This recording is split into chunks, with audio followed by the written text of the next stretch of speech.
Reklamo ng mga mangingisda, inabuso sila ng mga pulis. Welta naman ng mga pulis, wala raw katotohanan ng paratang. Kapag ganyan, kailangan na pong suriin ang ebidensya.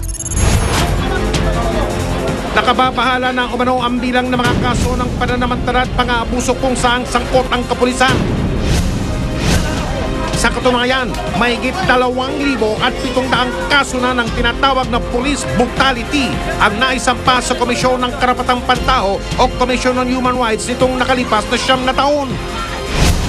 At humigit kumulang 800 kasapi ng Philippine National Police ang umano'y nagmalabis sa kanilang tungkulin. Ano naman kung ganyanin? Aray ko, wala na ako ng mga anak ko. Tila madaragdagan na naman ang bilang na ito dahil sa manoy pang-aabuso ng ilang militar at pulis sa mangingisdang itinago namin sa pangalang Tonyo. Kinilala ang mga inireklamo na sina PO1 Melvin Blanquesa at PO1 Andres Agkawili na kasapi umano ng lokal na pulis ng Ternate, Cavite. Dagdag daw sa reklamo si Staff Sergeant Hector Avila ng Philippine Marines. Sinubukan namin silang hingan ng paliwanag pero only umano ang mga alagad ng batas nang tinangka namin silang makapanayam. Tanging sila PO1 Blanquesa at ang hepe ng pulisya ng Ternate ang nagbigay ng payag. Sa video kasi putol eh. Kaya siyempre hindi maganda yung reaksyon natin kasi parang sinasabi nila doon na meron tayong ginawang hindi maganda. Anila, ipinatupad lamang nila ang batas at ang grupo ni Tolyo ang sadyang pasaway. Nakusap mo sa ng maayos para hindi na nga magkagulo ng ganong kalala. Tumalon siya ngayon, tumalon siya. Hawak ko yung isang posa sa kabila. Hindi ko naman siya pwedeng hayaang tumakas kasi mahirapan kaming kunin siya. Kaya nangyari, nabitin siya doon sa tubig. Ganun po ba? Bakit po kailangan itali pa? Yung nakita yung tali ay para hindi mapuwersa, para masuportahan. Kasi nakita rin ang polis natin na nagsusugat na, nagpupumiglas pa rin siya. Namaga po, masyado, nangitim na namaga. Aray ko po! Ibinulalas din ng mga umano'y na argabyadong kampo ang kanilang reklamo sa punong bayan ng Ternate, Cavite. Nung iminumulta naming mga may-ari ng bangka, napupunta roon sa mga humuhuli. Dahil sa laki ng napupunta sa nanguhuli ng mga local police at saka marines, kahit na nasaan lugar ka, kukunin nila para daling ka sa Ternate para pagmultahin ka. Hindi, yun nung hinuhuli nila, tulad nga dito sa police, dito sa amin, yung huli, yung nakuha sila nilang ilang porsyento, nagsabi sa akin ni Hepe, nakabili raw sila ng computer. Naku, Mayor, dahil sa manoy kaso ng pangmamalabis, parapat lang pong sigurong pag-aralan ninyo ang patakaran na yan. Para daw higit naming maunawaan ang pag-iikpit nila sa bahaging ito ng karagatan.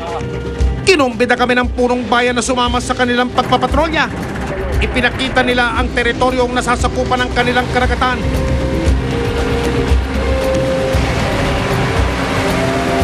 Ilang minuto ang lumipas, may naispatang kaming lulutang-lutang sa laot. Sakto, mga iligal na mangingisda raw ang mga ito.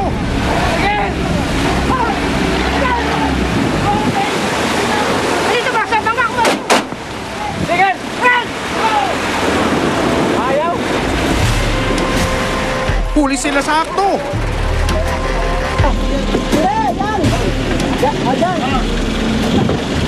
Suke! Pangilang beses mo na nahuli?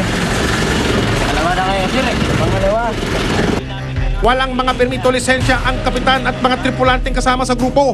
Dahil dito, pagbumultahin sila dahil sa paglabag sa ordinansa. Ayon sa Bureau of Fisheries and Aquatic Resources o BIFAR, may tinatawag na protokolo pamamaraang dapat alamin ng mga otoridad bago panagutin ang mga hinihinalang iligal na mangingisda. Ang unang gawin ay sigurado kayo na yung huhulihin ay nangingisda at siya ay komersyal, nangingisda sa municipal waters. At ito ay dapat mapatunayan sa pamagitan ng Global Positioning System equipment.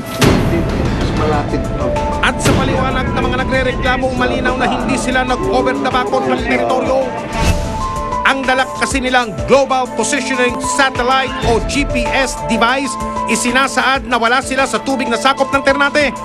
Base lang ito doon sa pinakita niyong retrato ng GPS, no? Nasa may gitna na siya ng Manila Bay, mas malapit sa Bataan kaysa Cavite. Sa Commission on Human Rights o CHR, inilapit namin ang kaso ng umano'y minaltratong mangingisda na si Tonyo. Layo ng kanyang pagdulog na makamtan ang katarungan sa sinapit niyang pang-abuso. Pero ano pa man yung problema niyon, hindi ito nangangahulugan na may karapatan ang mga agents, no, ahente ng gobyerno na mga abuso sa kanilang kapangyarihan. No? Yung sa video, torture case na naman yun eh. Isa na namang torture case yun. Nagsampa na rin ng kaukulang kasong administratibo ang kampo nila Kapitan Tonyo sa National Police Commission o NAPOLCOM. Nagkaroon tayo ng investigasyon kung ano talaga ang nangyari. At ito ay umabot sa nagkaroon ng isang masasabi nating aligasyon na mayroong maltreatment. Kung napatunayan ng kasala, mahaba-habang lubid ang kakailanganin nila para sagipin ang sarili nila sa asunto. Pwede silang makasuhan ng grave misconduct na kung saan pag napatunayan na sila ay guilty of grave misconduct ay maaari silang patawan ng dismissal from the service.